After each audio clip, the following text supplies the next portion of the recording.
अस्सलामु अलैकुम वरहमतुल्लाहि वबरकातुहू। आसार हैदरी में खुश आमदीद। आज आपके सामने असहाब रक़ीम का क़स्सा बयान करने जा रही हूँ।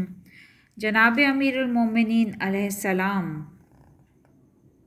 ने फरमाया है कि ज़माने सल्फ़ में ये बात मशहूर थी कि जब मोहम्मद सल्लल्लाहु अलैहि वसल्लम और अली अलैहिस्सलाम और उनकी आले अतार का वास्ता देकर खुदा से सवाल किया जाए तो दुआ कबूल हो जाती है और सब हाजतें पूरी हो जाती हैं। यहाँ तक कि जब किसी शख्स की मुसीबतों को तूल हो जाता था तो कहा करते थे कि ये तूल इस वजह से है कि मोहम्मद सल्लल्लाहु अलैहि वसल्लम और उनकी आले अतार का वास्ता देकर खुदा से दुआ करना इसको फरामोश हो गया है। और इन हजरात का वास्ता देकर दुआ करने से 3 शख्सों को अजीब कशाइश हासिल हुई है जो किसी जंगल में पहाड़ की तरफ चले जा रहे थे कि पानी के एक सैलाब ने उनको आ लिया और उनको एक गार में, जिसको वो जानते थे, पनाह लेनी पड़ी। गर्ज वो गार में दाखिल हुए ताकि बारिश से महफूज रहें, और गार के ऊपर एक बहुत बड़ा पत्थर था जिसके पीछे मट्टी थी और वो उस मट्टी के ऊपर धरा था। वो मट्टी पानी से तर हो गई और पत्थर अपनी जगह से लुढ़क कर गार के मुंह पर आ रहा और इसको बंद कर दिया और तमाम गार में तारीकी छा गई। ये हाल देखकर वो आपस में कहने लगे कि हमारा निशान मिट गया और खबर मालूम हो गई और हमारे घर वालों को हमारा हाल मालूम ना होगा, और अगर मालूम भी हुआ तो हमको कुछ फ़ायदा ना होगा, क्योंकि आदमियों में इस पत्थर को यहाँ से उलट देने की ताकत कहाँ। खुदा की कसम, ये हमारी कब्र है, इसी में हम मरेंगे और यहीं से क़यामत को उठाए जाएंगे। फिर बाहम जिक्र करने लगे कि क्या मूसा इब्ने इमरान और उनके बाद पैगंबरों ने ये हुक्म नहीं दिया कि जब कोई मुसीबत पेश आया करे तो मोहम्मद और आले मोहम्मद का वास्ता देकर खुदा से दुआ किया करें।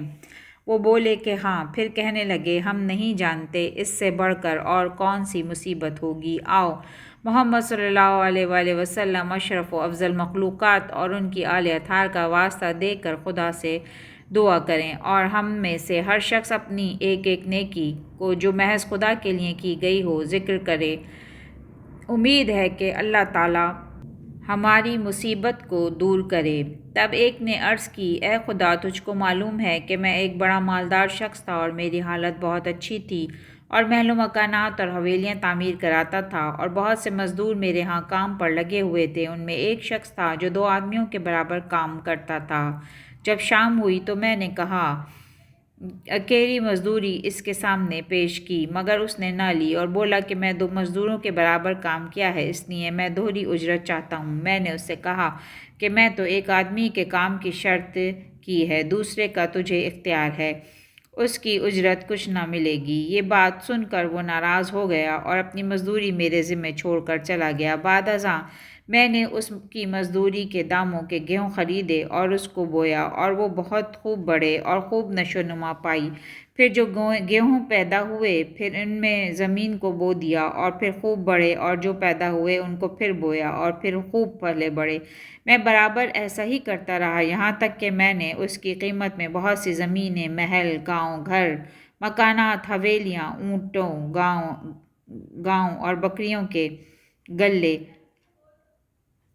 लदवा कर, ऊँटों पर 4 पाँव के रेवड़, घर के सामान और असबाब, गुलाम, लौंडियाँ, फर्श, आलात, बड़ी बड़ी नेमतें और बेशुमार दरहम और दीनार खरीद किए। चंद साल के बाद वो मज़दूर फिर मेरे पास आया और उसकी हालत बहुत रद्दी हो गई थी। वो नहायत कमज़ोर और ज़ईफ़ हो रहा था और मैं उसकी मुफलिसी और तंगदस्ती उस पर गालिब आ गई थी और नज़र कमज़ोर हो गई थी, और आकर मुझसे कहने लगा, आया तू मुझे पहचानता है? मैं वही तेरा मज़दूर हूँ जो उस रोज़ कहरी उजरत पर नाराज़ होकर अपनी बेपरवाही के सबब उसको यहीं छोड़कर चला गया था। आज मैं मोहताज हूँ, उतनी ही पर राज़ी हूँ, ला वही दे दे। मैंने जवाब दिया कि भाई संभाल, ये ज़मीनें, गाँव, मकान, हवेलियाँ, इमारतें, बकरियों के रेवड़, ऊँटों और 4 पायों के रेवड़, तमाम सामान, असबाब, लौंडिया, आलात, फर्श, बड़ी बड़ी नेमतें, दरहम और दीनार, हाय कसीर, तेरा ही माल है, इनको संभाल, खुदा तुझको मुबारक करे, ये सब तेरे ही हैं। मेरी ये बात सुनकर वो शख्स रो पड़ा اور بولا، اے بندہ خدا، تو نے میری مزدوری اتنے دنوں تک روکے رکھی، اب بھی مجھ سے ہنسی کرتا ہے۔ میں نے کہا، میں کیا ہنسی کرتا ہوں، میں تو واقعی امر بیان کرتا ہوں۔ لے، یہ سب کچھ تیری مزدوری کا نتیجہ ہے، یہ تمام اسی سے پیدا ہوئے ہیں، اصل چیز تیری تھی اور یہ تیری تمام فروعات اس اصل کے تابع ہیں، اس لیے یہ بھی تیرے ہی ہیں۔ آخرکار میں نے وہ تمام چیزیں اس کے حوالے کر دیں۔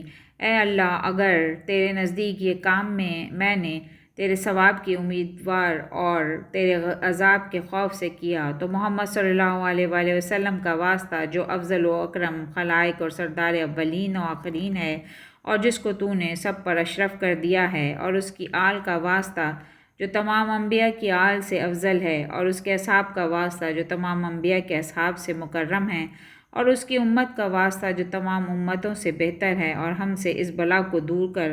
غرض اس شخص نے کی دعا قبول ہوئی اور اس پتھر کا تیسرا حصہ ہٹ گیا اور روشنی اندر داخل ہوئی اور اجالا ہو گیا۔